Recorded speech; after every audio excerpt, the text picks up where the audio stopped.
Hello guys, आज अपन पढ़ेंगे विद्युत धारा के बारे में। विद्युत धारा क्या होती है।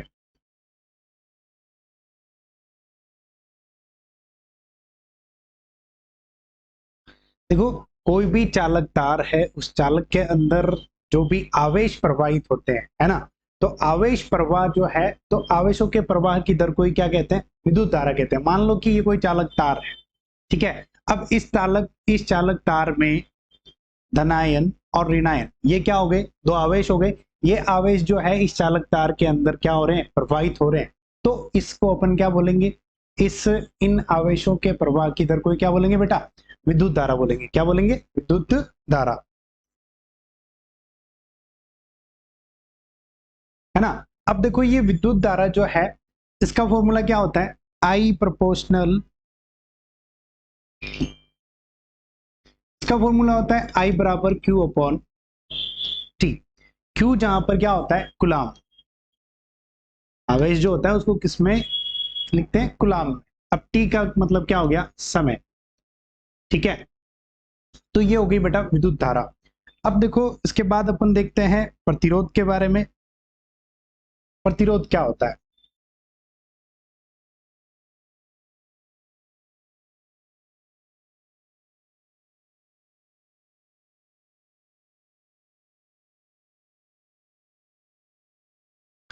कोई भी चालक तार है, उस चालक तार की जो भौतिक अवस्था है, जैसे कि टेम्परेचर हो गया, दाब हो गया, लंबाई हो गई, है ना। तो इन सभी को अपन क्या करते हैं? अपरिवर्तित रखते हैं। जब इनमें कोई भी चेंज नहीं किया जाता है, चालक तार की जो भौतिक अवस्थाएं हैं उनको अपरिवर्तित रखते हैं। तो जो चालक है, इस चालक सिरों के बीच में जो प्रवाहित विभवांतर है, तो ये विभवांतर क्या होता है? वी प्रोपोर्शनल आई, यानी कि जो प्रवाहित धारा है उसके अक्रमानुपाती होता है। वी बराबर आर आई, है ना। अब जैसे कि अपन क्या करते हैं कि प्रतिरोध ज्ञात करते हैं किसी भी चालक तार के।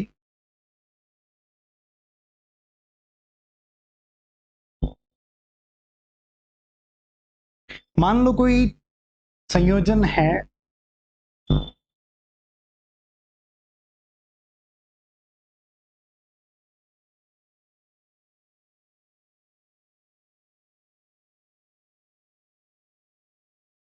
संयोजन जो है प्रतिरोध का, वो दो प्रकार का होता है। एक तो होता है श्रेणी क्रम, श्रेणी क्रम संयोजन। क्या होता है बेटा?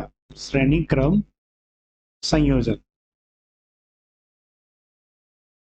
दूसरा होता है समांतर क्रम संयोजन।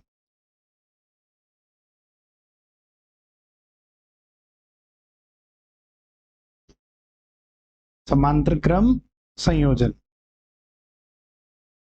अब अपन पढ़ेंगे पहले श्रेणी क्रम संयोजन के बारे में। माना कि कोई प्रतिरोध है,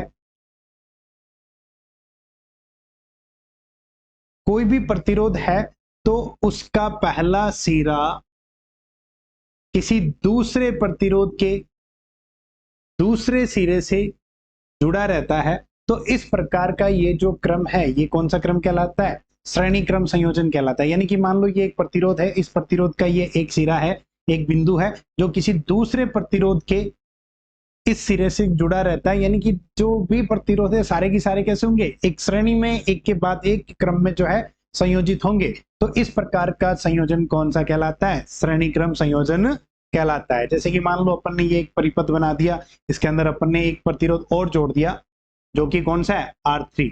ठीक है, इसको अपन ने किससे जोड़ दिया बेटा? एक बैटरी से जोड़ दिया,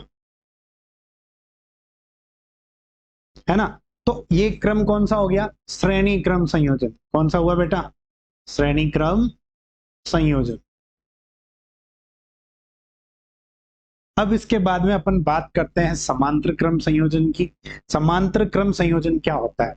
इसका मतलब यह होता है कि ये कोई भी एक प्रतिरोध है, इसका सिरा, ये कोई दूसरा प्रतिरोध है, इसका सिरा, और ये कोई तीसरा प्रतिरोध है, इसका सिरा। ये सारे कहां पर मिलेंगे बेटा? एक ही बिंदु पर मिलेंगे।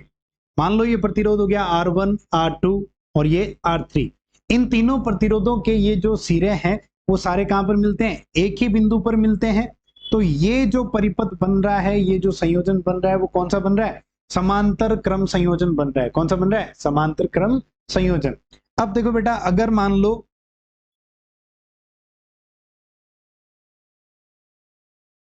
बात करते हैं अपन श्रेणी क्रम संयोजन की। किसकी कर रहे हैं? श्रेणी क्रम संयोजन की। मान लो कि एक क्वेश्चन दे दिया जाए आपको कि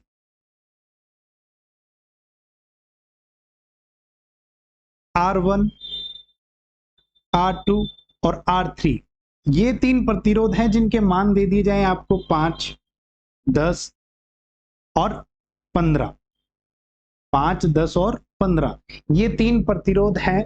इन प्रतिरोधों को क्या करना है? इनका कुल प्रतिरोध ज्ञात करना है। क्या करना है? कुल प्रतिरोध ज्ञात करना है। तो श्रेणी क्रम जो संयोजन है, इस संयोजन में प्रतिरोध ज्ञात करते हैं तो उसका फॉर्मूला क्या होता है? R बराबर R1 plus R2 plus R3। ठीक है, ये श्रेणी क्रम में जुड़े हुए हैं। अब यहां पर अपन जो है R1 का मान रख देंगे 5 प्लस R2 का मान है 10 प्लस R3 का मान है 15। ठीक है, तो 15 और 10 25, 25 और 5 30। तो यहां पर कुल प्रतिरोध कितना हो गया? 30 ओम। ये जो प्रतिरोध है इसका मात्रक क्या होता है बेटा? ओम, जिसको अपन इस तरह से शो करते हैं। तो ये हो गया अपन का संयोजन।